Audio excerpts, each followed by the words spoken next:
لن تزولا قدم ابن آدم، حضور نے خبر دی ہے ابن آدم کے قدم ہل نہیں سکیں گے.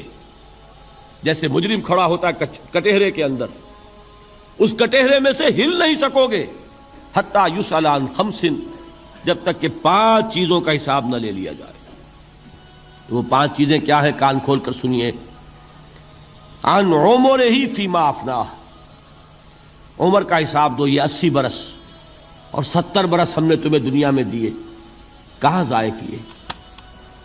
وعن شبابہ فیما ابلاہ، اور خاص طور پر جوانی کا دور، امنگوں کے دن، ولولے ہوتے ہیں، قوت ہوتی ہے، توانائی ہوتی ہے، آدمی چلتے ہوئے زمین پر پاؤں مارتا ہے، قوت جو ہے وہ اپنا اظہار چاہتی ہے.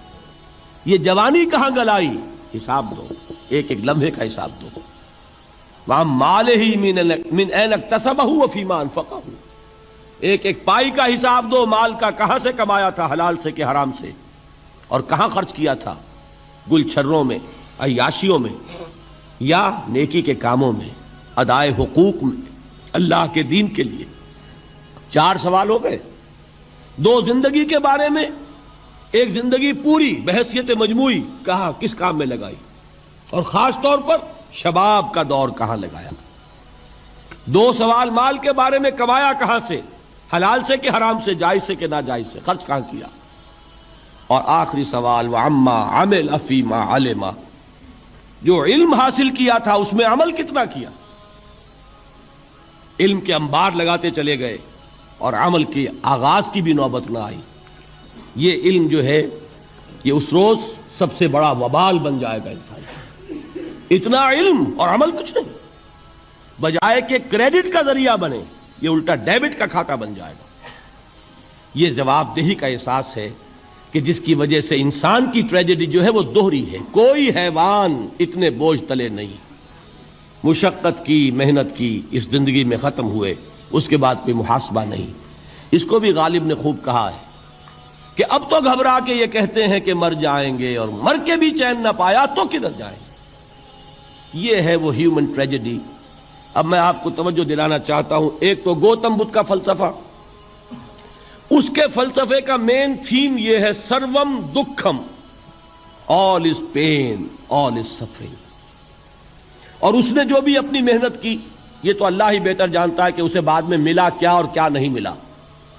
ایک بات آپ سے عرض کر دوں، گوتم بدھ کے بارے میں ایک بہت جید عالم، میرے نزدیک بر صغیر پاک و ہند کے علماء میں جو اس صدی کے علماء ہیں ان میں ان کا بہت اونچا مقام ہے، مولانا مناظر احسن گیلانی رحمۃ اللہ علیہ.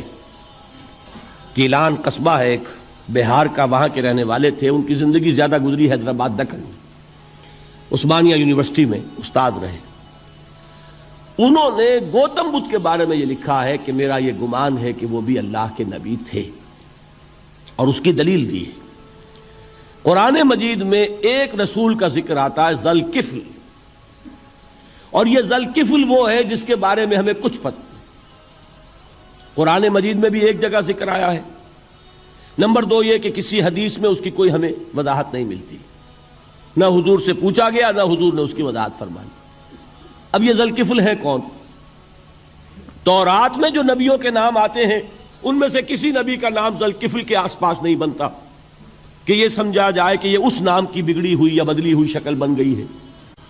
تو انہوں نے جو کہا ہے وہ بات وزنی معلوم ہوتی ہے اس اعتبار سے کہ کپل وستو، کپل، پے جو ہے وہ عربی میں ہے نہیں، وہ فے بنتی ہے. تو ذوالکفل کے معنی کفل والا، اور یہ کفل جو ہے کپل، کپل والا، جس کو ہم کہتے ہیں کپل وستو کا شہزادہ. تو انہوں نے یہ کہا ہے کہ گوتم بدھ کے بارے میں یہ خیال، یہ میں عرض کر دوں کہ اس کو ہم یقین سے نہیں کہہ سکتے، یہ ان کا گمان ہے، خیال ہے، واللہ عالم کہیں گے ہم، لیکن امکان ضرور موجود ہے. قرآن کہتا ہے وَلِكُلِّ قَوْمٍ ہاد، ہم نے ہر قوم میں ہادی بھیجے. وَإِن مِّن قَرْيَةٍ إِلَّا خَلَا فِيهَا نَذِيرٌ، کوئی بستی ایسی نہیں دنیا میں جس میں کوئی نہ کوئی خبردار کرنے والا نہ آیا ہو. تو یہ ممکن نہیں ہے کہ وہاں نبی نہ آئے ہوں، لیکن ان کی تعلیمات اتنی بدل گئی ہیں کہ ہم ان کو پہچان نہیں سکتے. حضرت مسیح علیہ السلام کی تعلیمات اگر عیسائیوں سے ہم سمجھیں تو کبھی بھی انہیں اللہ کا نبی نہیں مان سکتے. یہ تو قرآن مجید نے آ کر حضرت مسیح علیہ الصلوۃ والسلام کی اصل حقیقت ہمیں بتائی، ورنہ تو خدا کا بیٹا ثالث و ثلاثہ ان کو کیسے ہم مانتے؟ لیکن یہ کہ قرآن نے بتایا تو جان لیجئے، ہو سکتا ہے کہ گوتم بدھ بھی اللہ کے نبی ہوں، لیکن ہو سکتا ہے کہ درجے میں کہیں گے، یقین سے نہیں کہیں۔ بہرحال گوتم بدھ نے اس دکھ، رنج، صدمہ، غم جو انسان کا مقدر ہے اس کا مشاہدہ کیا، اور پھر تپسیائیں کی، علم حاصل کیا، رشیوں منوں کے پاس گیا، اس نے کوشش کی کہ معلوم ہو سیلویشن کا راستہ کون سا ہے، اس دکھ سے نجات پانے کی کوئی سبیل بھی ہے کہ نہیں، اس غم سے، اس نجات سے، اس اندوہ سے انسان کسی طریقے سے چھوٹ سکتا ہے یا نہیں۔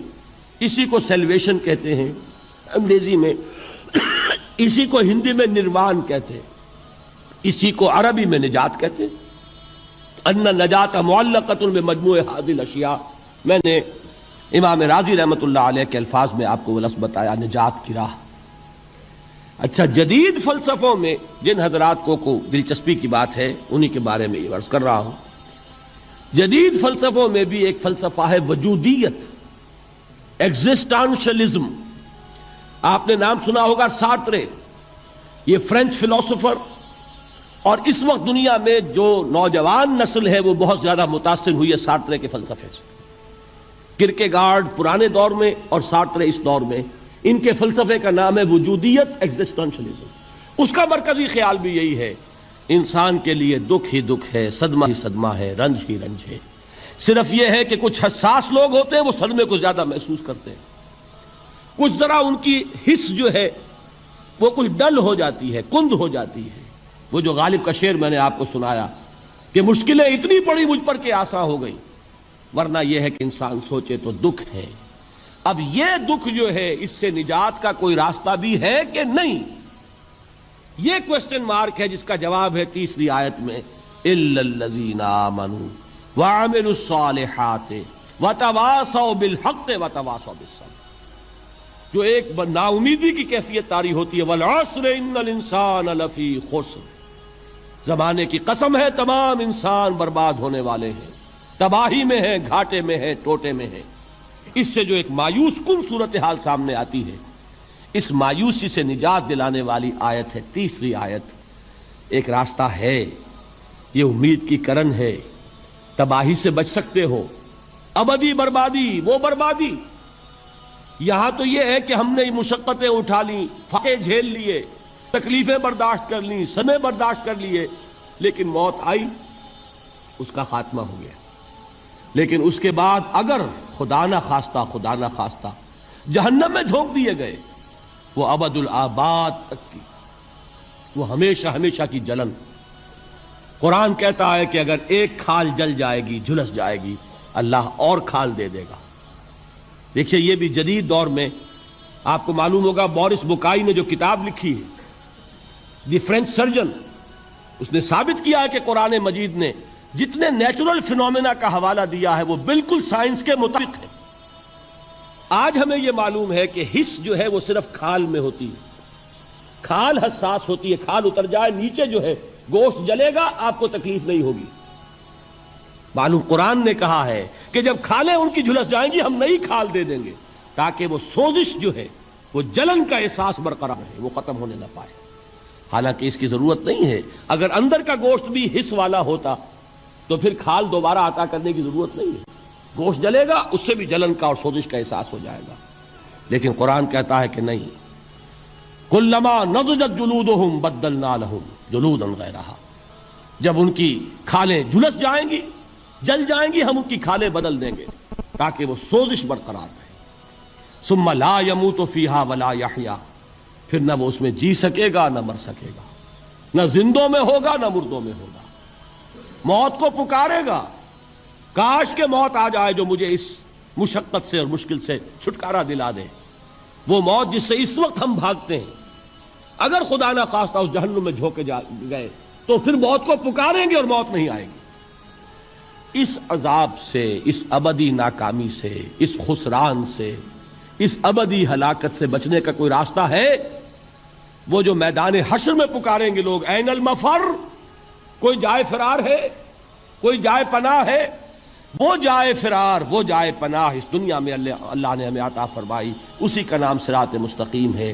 الا الذین آمنوا وعملوا، رب رب کر دے